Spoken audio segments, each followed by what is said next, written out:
What's up, guys? Hey, this is the first WWTD episode here midweek, and I'm out at a property that I'm actually in the process of redeveloping. We bought this thing about a year ago or so, year and a half ago, and I'll show you here. We got a pink house, we got a blue house over there, and then we've got another blue house over there. So basically, this was a property that we bought that you can see all the bamboo behind me there. That's the neighbor who we bought it from.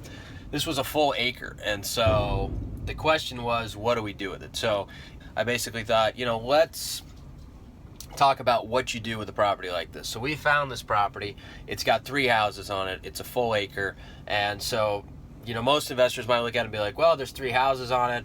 Maybe we partition it. We try and sell it as 3 individual houses. Well, that's one way to do it, but if you saw the houses, they're, shitty little tear-down, crappy houses, so there's not much to salvage. So when you get a property like this, and maybe there's just 1 house on it, right? Let's say there's not 3.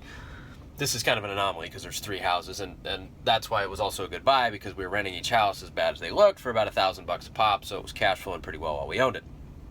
But we had to look at it from a different place. So this is kind of a development play. When you get a deal in like this, you got to look at it and say, okay, what's the highest and best value that I can create with this particular property? Well, we paid $850,000 for the entire acre. And so back a year and a half ago when we bought it, $850,000 was probably about what it was worth. It wasn't an amazing deal, but it was a full acre in an area that was quickly up and coming. So we were kind of hedging our bets and thinking, okay, well, the area is going to continue to improve. It'd be a great one to buy. We've got 3 houses on it. We can rent it out, cover a lot of the debt payments or the interest payments on the capital that we had to deploy in order to buy it and the private money. So it'd be a good one to sit on. So, but when we bought it, we had to look at it and say, okay, what's the highest and best use? So for this, since it's a full acre, zoning-wise, it would allow for like 5 houses. But because of the way it's set up, if you look up there, you've got a driveway coming in, that's off the main street, and then if you look back over there, you got a house way back there. So it's not all road frontage. It's got kind of a flag lot situation. It's really deep. It's pretty wide too, as you can see. I mean, it goes way over there. So it's not like it's a narrow flag because it's a full acre, but it's deep. So instead of having road frontage and you could just go boom, boom, boom, like 3 lots straight away, we would have had to do 3 lots, deep, deep, deep.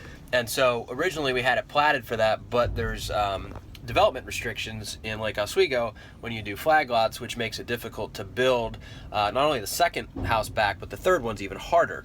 There's height restrictions, there's footprint restrictions, additional setbacks, all kinds of crazy stuff. So we had to look at it and say, all right, well, what do we want to do? And a year and a half ago, when we bought this 3 houses, we wanted to try and make that work.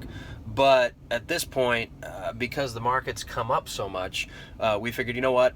Instead of trying to cram 3 in and have, a good product, but not a great product because there's 3 crammed in and the third one's going to be tough to make it a really marketable home based on the restrictions that the city of Lake Oswego imposes, let's build 2 nicer houses. And then when we take them to market, the market will absolutely love them because of the way they're set up. The back lot will be 2/3 of an acre, the front lot will be 1/3 of an acre. And we can actually sell them each for more money. And at the end of the day, it won't be as much money as if we sold 3 houses, but our construction costs will be significantly less as well. So at the end of the day, we'll end up about the same or actually ahead of the game as if we did 3 houses. So you kind of have to look at it as a game of real estate Jenga. How do you chop this thing up? How do you redevelop this thing for its highest and best use, but also for the highest and best marketability of the end product? And so, if you're wholesaling stuff like this, it's good to know that. You got to know, what's the play for a builder if you're going to wholesale it to them. That way you're educated in terms of what it's worth to them.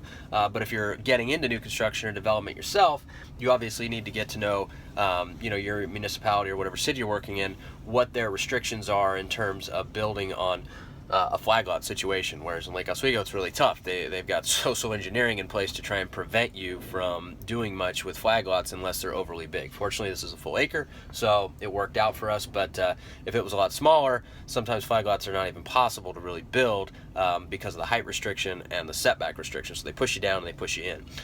So anyway, something to think about on this week's WWTD episode.